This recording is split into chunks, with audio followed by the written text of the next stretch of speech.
And with that, Mr. Speaker, I reserve the remainder of my time.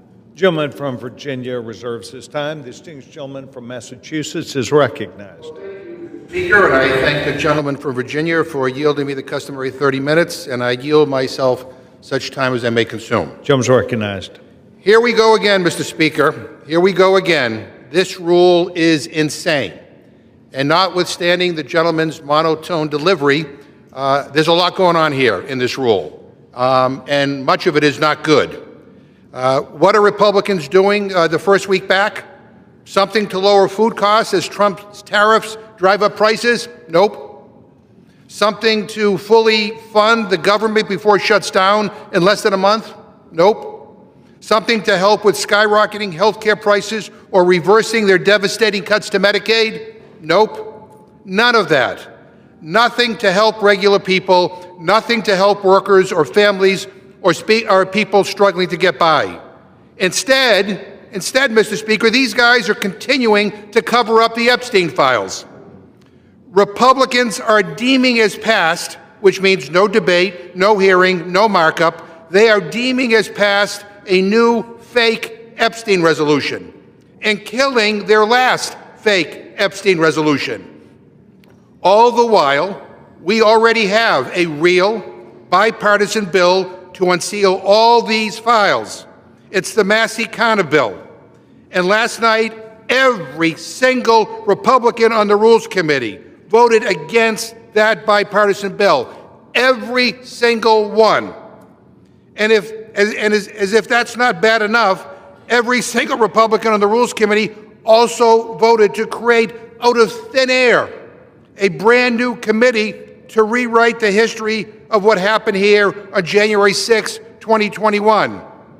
They are so desperate to paper over what happened that day, to whitewash it, and to pretend it was a normal tourist visit. I was here, Mr. Speaker, here in this chamber where you are sitting right now, and you can be damn sure I'm not going to let anyone pretend that January 6th was a normal tourist visit. But Republicans, the gentleman from Virginia included, refused to even display a plaque to honor the police officers who were here that day. I'm so sick of this BS about how Republicans support law enforcement.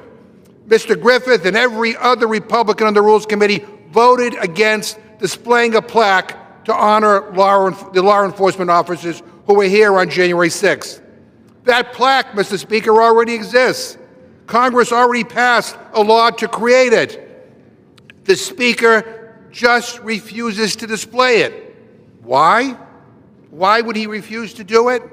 I know why, and we all know why. It's the same reason why every Republican voted against releasing the Epstein files. It's because Rules Republicans are scared as hell. This is not a deliberative body anymore. Under this Republican majority, Congress has become a rubber stamp for Donald Trump. This is all about the ego of the man who lives at 1600 Pennsylvania Avenue. You guys think you work for Trump. You're obsessed with him. It's pathetic. Republicans are ruining this institution, Mr. Speaker, destroying this institution. Again, let me repeat, every single Republican on the Rules Committee voted against releasing the Epstein files. Every single one. I mean, we heard last night that all Republicans want full transparency, but that's just not true. Let me read you a quote from the top Republican in this country, President Donald J. Trump.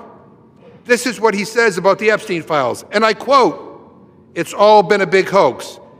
It's perpetrated by the Democrats and some stupid Republicans," end quote. And at a press availability just minutes ago, the president again said that this is all a hoax. Now, what do Republicans think of that? Donald Trump says this is all a hoax, and if you want to release the files, you're stupid. Now, I'm not surprised. I'm not surprised that the guy who once called Epstein a, quote, terrific guy, and who Epstein considered his, quote, closest friend, is not actually interested in getting to the truth. But you know when this clicked in for me, Mr. Speaker, and for a lot of people? It clicked after Trump won, and then the backtracking began. It clicked again yesterday.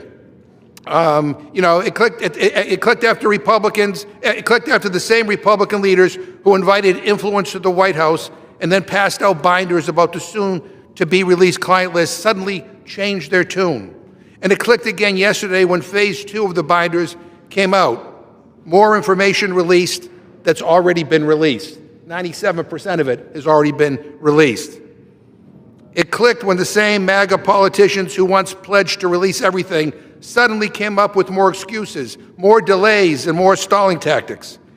And what is obvious to everyone is that someone is hiding something. And while all this stalling goes on, what happens? Ghislaine Maxwell, Epstein's partner in crime, winds up in a cushy country club prison courtesy of Trump's political appointees. Not a word of outrage from this Republican majority. Not a whisper of accountability. Just silence. Now, let's not pretend that this is complicated. It's pretty obvious what's going on. The Trump administration has the power to release the Epstein files today. They could redact names to protect victims and survivors and deliver the truth. But they refuse. And there's a simple through line to all of this, Mr. Speaker. We all know why Republicans are doing this with the Epstein files. We all know why Republicans refuse to display the plaque honoring the brave law enforcement officers who protected our democracy and protected all of us on January 6th. We all know why Republicans vote again and again and again for all these giveaways for the rich and powerful. It's Donald Trump. He wants to rewrite history.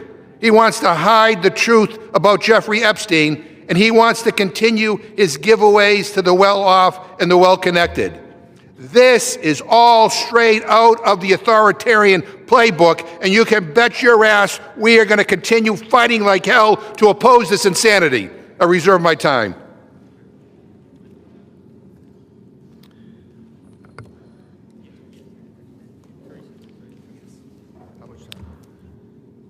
Does the gentleman reserve his time? Gentleman reserves his time.